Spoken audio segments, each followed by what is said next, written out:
Hello and welcome to The Insider, a show designed to clue you into the biggest news, events and announcements inside the video games industry, discussing with you some things you may know, some things you may not, and a glue that holds it all together is a little bit of my own opinion.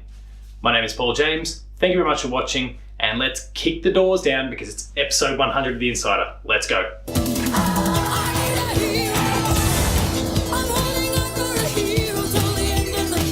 For episode 100, we're doing things a little bit differently. This is not a normal episode, we're not going to focus on the news, and if it turns out there's been some massive news this week, well, maybe this has become episode 101. We'll soon see. But in this episode, we're going to go through 10 outlandish, and in some cases, maybe not so outlandish, game announcements that I'm expecting from 2019. We're already a couple months in, there's already been some big ones, and I'm going to reveal a few of my thoughts as to what we may see in the remainder of the year to come.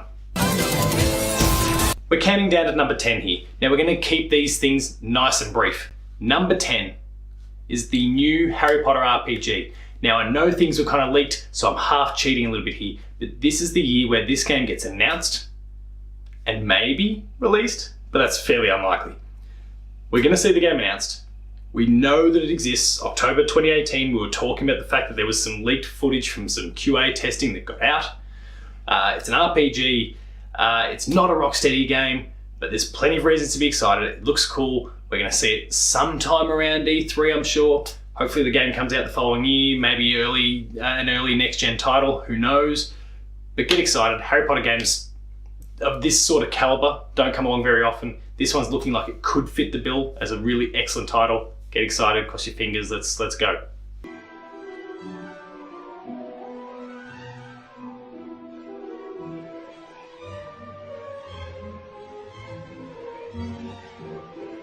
The next one seems to pop up in every conversation about game announcements for year X.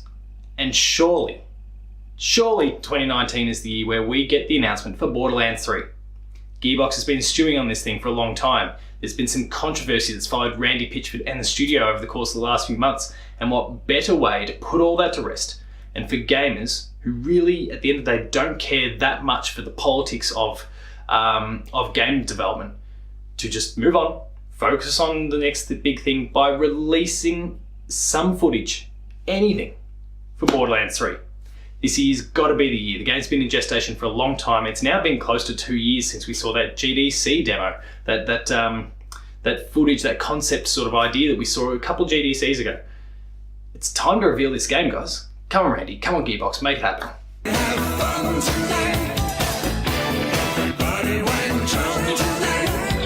What were Retro Studios doing before they took on the reins for Metroid Prime 4? Well, I firmly believe that rumour that there was a Star Fox Grand Prix or a Star Fox racing game was legit. My bet is the fact that game was borderline done by the time they took the reins for Metroid Prime 4. And this year is the year that we see an announcement and a release. We're going to get something about whatever Retro was working on. I do believe that rumour that it was a Star Fox racing game, and this year's the year we're going to see it. Get excited for it. We're into part 2 of a Nintendo-themed trilogy of titles here. Number 7 is Pikmin 4. Pikmin 3 was released on the Wii U back in 2013, and it was, in my mind, the best game on the platform. Still is, and that's despite there being some excellent competition on a system that ultimately sucked. The system sucked, the games were awesome, and Pikmin 3 was the pick of those.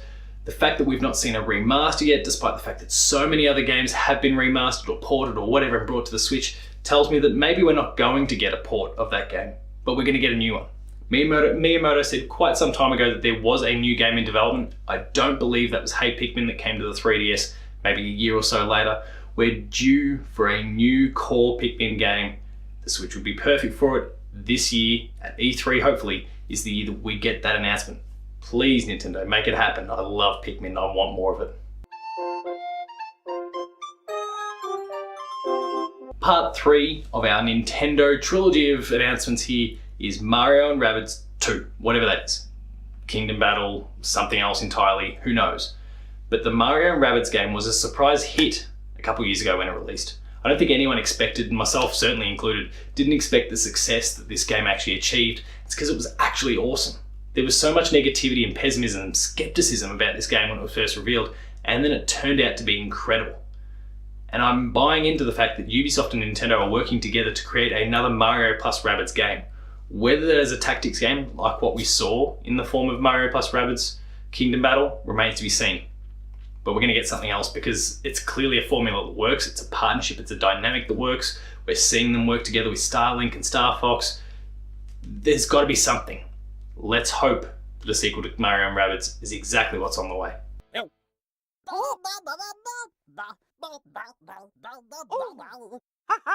Let's get a little more bold. Fable 4. Microsoft has been working on an RPG of some sort for a little while, supposedly through Playground Games, a studio they acquired just last year. They are working on the Forza Horizon franchise. They're supposedly working on an RPG series as well. And what better way to reintroduce the Fable franchise to the masses, and it's been gone for a while now, than to get a prominent European, I think English-based studio to develop a core game in the franchise. It's a perfect opportunity, bring in that British sense of humour, bring the Fable franchise back. They've got an RPG, something to diversify their portfolio. It's a great scenario that just needs to play out. So please Microsoft, please Playground, please someone, make Fable 4 happen. The villain.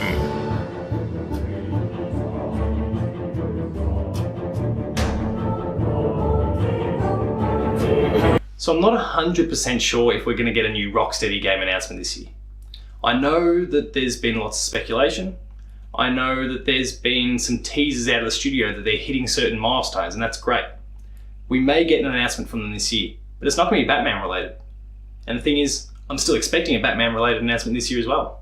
Whether that is the team that was responsible for Arkham Origins or something else entirely, we're going to get a Batman game this year, or announcement this year. The fact of the matter is the Batman games, the 4 Batman Arkham games, have been incredible successes. Even the spin-off in Arkham Origins. They've all been awesome games, they've done really well, they've been really popular, and it's so much money left on the table. When they've got a formula that works, people love it, why not keep capitalising on it? And whilst that formula remains fresh, people will keep latching onto it. This year's going to be the year where we see a new Batman game announced.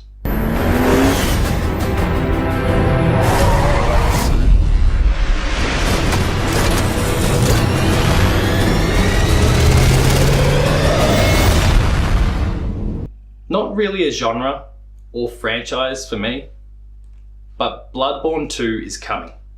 I think there's just a feel in the guts of a lot of PlayStation owners, a lot of Souls fans. I think that we just know in the pit of our guts that there's a new one coming. And I think this year's the year it's going to happen. Obviously Sekiro is on the way. That's coming to the Xbox One, the PS4, PC in just a matter of weeks. And that's an Activision published game.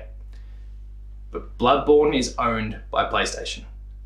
Bloodborne is probably the most successful Souls game to date. Certainly critically, if not commercially as well. This is a golden opportunity for PlayStation and everyone involved with the Bloodborne franchise. I don't think, whether it's the core team that actually is responsible for it or PlayStation enlists someone else, I think it's just a matter of time before it's going to happen. This year's probably the year.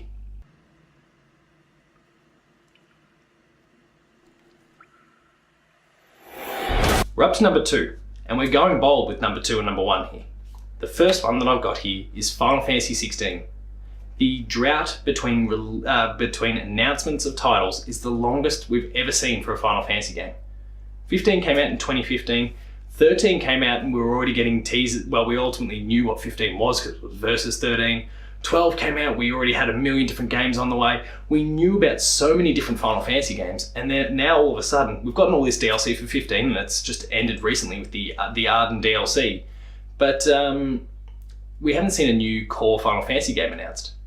Now, it may not arrive this generation, but this might be, like the game I'm going to talk about next, one of the first teasers to what the next generation is actually going to bring. Square Enix, it's about time to announce your next big title.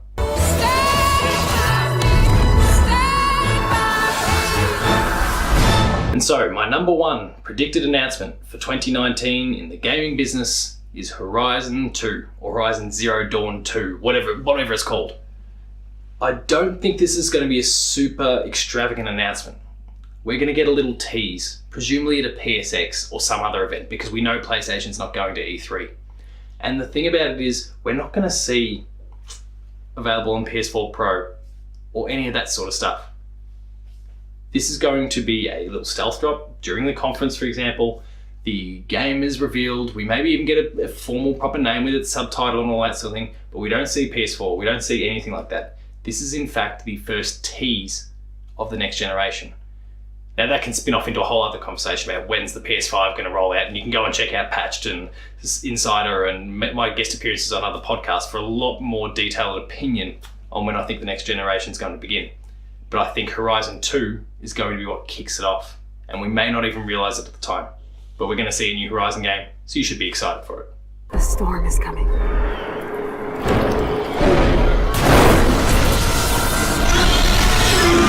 And I will be ready. And so that's been episode 100 of The Insider. I hope you've enjoyed it. I'm not going to go through the usual rigmarole here. Yes, like, share and subscribe. Yes, find me at Twitter, Paul James Games, and Player2AU for the website. Make sure to check us out on Patreon.